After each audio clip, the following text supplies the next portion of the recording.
Hello everyone and welcome back to Witchinary. If you have yet to subscribe to this channel, please do so because we're getting crafty, and today out of all days we're making magic. Today I wanted to share with you a technique on how to create these beautiful galaxy backgrounds using Tim Holtz alcohol inks, the new craze. To start off, you're going to need a piece of scrap paper or scrap piece of cardboard, and you're going to want some heavy duty acetate. I'm going to start off by bringing in my pool alcohol ink, followed by my Sailboat blue, and then my stream. And I'm just going to blot these out in any location, so long as it just stays in one place per se. And then later I'm going to bring some pink sherbet and some wild plum. The reason why I'm bringing out these particular colors is because they blend very well to give me a gradation between blues, magentas, violets, and deep purples, where I can basically say this is like a galaxy background because those are the colors that you typically see used with a galaxy background. For this, I really want to make sure that the wild plum is layered on top of the pink sherbet because that's what's going to give me that really bright neon sort of color that you see that's associated with the night sky, you know? So I'm just going to make sure to carefully go over the spots that have the pink sherbet and maybe a couple of other spots that I don't have the pink sherbet on. Once I'm done with that, I'm going to bring in a watercolor brush and I'm going to dab that color on there to blend it all together. I'm dabbing and not rubbing because I don't want the alcohol to be rubbed off of the acetate sheet. I want as much of that alcohol to pull together in place because later when I bring in a straw, the layers that are actually right underneath where the acetate is going to be is just going to show a lot better. And I'm super sorry that I'm tongue twisted. I drank a lot of Red Bull today. Very sorry. But as you can see already from just dabbing along and not really rubbing together, you do get a lot more of the gradient that I was talking about before. Those greens, those blues, those violets, those magentas, and those purples, which are amazingly associated with galaxy backgrounds. And it is absolutely gorgeous, and because we're working on acetate, it doesn't dry right away, so you are allowed the flexibility of dabbing and having these things together, as well as you get this amazing transparency with the color, which makes this sort of technique amazingly perfect for window cards because you get to see right through them and you get kind of like the flexibility that acetate gives you, but with a little extra kick, which can only come from a galaxy background. I also really want to show you what happens when you take alcohol and you just, spray it on here. It causes the color to obviously spread, and it doesn't stop spreading like it does with regular paper, even the alcohol paper. It just keeps going. Now, I wanted to show it to you for experimental purposes. You could do it, and if you can control it for it to be like smaller itty bitty bits, it's amazing, but if not, it's going to turn into these really big areas of no color, and that can be a little bit problematic.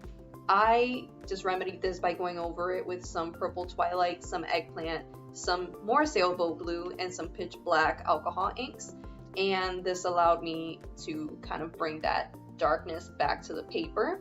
I don't necessarily think this is a problem if you do want to experiment and you mess up and you so happen to have these colors lying around or other colors and you want to experiment. I'd say go for it. It really does create some amazing effects overall. And to be fair, this isn't the side that we're going to be using, so feel free to experiment as much as you want. I'm going to take a straw though, because I want to show you all of what the pooling does, and I want to show you how the bottom layers are often a different color than what you're seeing at the top, and using a straw to blow away some of the alcohol allows you to do that. So as you can see, it gives you that amazing blend. It's really, really beautiful. I absolutely love this technique. So through the power of Disney, unfortunately, we have to let this dry, and because it's acetate, that is the downfall of this technique. It takes forever. But worry not, I've already gone ahead and made a separate sheet of paper doing this exact same technique, and I'm going to show it to you guys right now. Ta-da! So like I said, we're not going to be working on this side. We're going to flip this over, and once we do, you can see all of the beautiful layers that we've made that were underneath that top layer that we didn't get to see before. And as you can tell from this paper, the acetate does remain its transparency, and it is gorgeous. To add the classic, you know, sparkle of Twilight, I'm going to bring in some snow cap alcohol ink, and I'm just gonna spray that on. I could have used more than what I did, but this paper is already gorgeous, and I didn't want to overwhelm it with some white splatter. I just wanted it to be this. It's amazing. But again, because we're working on acetate, even that little splatter does take a while to do. So in the meantime, I'm going to go ahead and make some moons. I understand if you're impatient and you want to use your heat tool to dry that off, but I do recommend against it because it is acetate and alcohol ink can cook itself. So please be patient and come make some moons with me. So while we wait, I am going to take some pre-cut Strathmore watercolor paper that I already kind of dyed or pre-die cut with some Sizzix circle dyes, and I'm just going to spread some clean water onto half like a semicircle crescent moon sort of thing, and I'm just going to dab on some Grumbacher black watercolor. And the reason why I'm using this set instead of my handy dandy Crayola is because the Crayola black tends to have a little bit more brown. For this technique, all you really have to do is deposit some clean water onto one side of the circle and make sure that you leave a couple of like holes in between, and just literally bring in some black and just dab it onto where the water is. It's really, really awesome. The water and the black spread out and give you this amazing gradient, and then you can just keep going back in with more black and make some deep spots and craters in other spots. And of course, if you don't like the way that a certain place looked, or if you want to go back and make a certain place lighter, just take a paper towel, dab it, and then some clean water, and that'll lighten any spot. This is what I honestly love about watercolors. It's very, very, very forgiving. So I'm just dabbing in that black right now, nothing super, super fancy. I like to leave in little gaps where water won't really go to, because then I can go back and make craters. Here you can see this technique a little bit better. You're just literally bringing in some water and leaving in some like circles or some areas that don't have water. You make a little crescent at the very top where the light source of the moon is going to be, and then a couple of rays, because it just, I don't know, I felt like it gave it some realisticness. I guess looking back on it, it's a little wrong, but I still like the way that this turned out, so I'm just gonna make it work. Anyway, yeah, so here we are, just dragging in that black and just dabbing it to where the water is, and the water just brings the color to where you need it to, and the areas that you left dry, those areas won't be affected by the black. It's really, really awesome. As this dries, the actual paper is going to soak up a lot of that color, so you do kind of need to go back after you're done with this and add a second layer, as you saw me do with the first moon.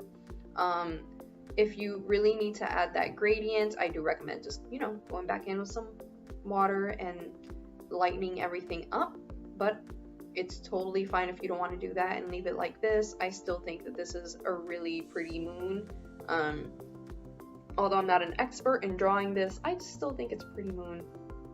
If anyone has found a great moon stamp, by the way, let me know, so that way I don't have to keep coloring these or watercoloring these moons over and over and over again. And trust me, I've made a bunch of these moons already, and it's getting a little bit like tiresome. So anyway, once I'm done, you know, with these moons, I'm just gonna blast them with my heat tool to dry them off.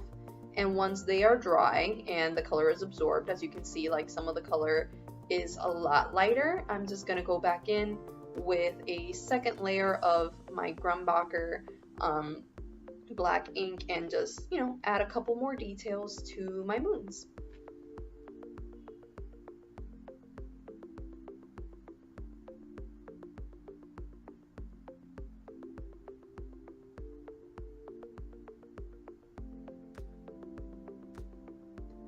Once I'm done with that, I've already taken the liberty of pre-cutting some window cards using my Fawn stitch rectangle dies, and I'm going to bring back that paper that we used earlier, well, not that we used, but that we made earlier, that beautiful acetate, As you can see, it is gorgeous.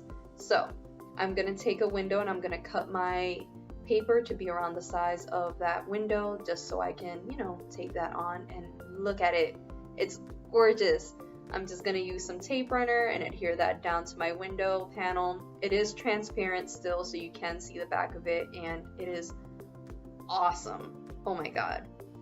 I'm then going to take a mountain die that I've already had in my stash from October 2017 Hero Arts, and I'm just going to adhere that down as well. If you don't have this mountain die, please don't feel bad. You can definitely use the hillside borders from Lawn Fawn, the grassy border, or the birch trees. It, like, honestly doesn't matter.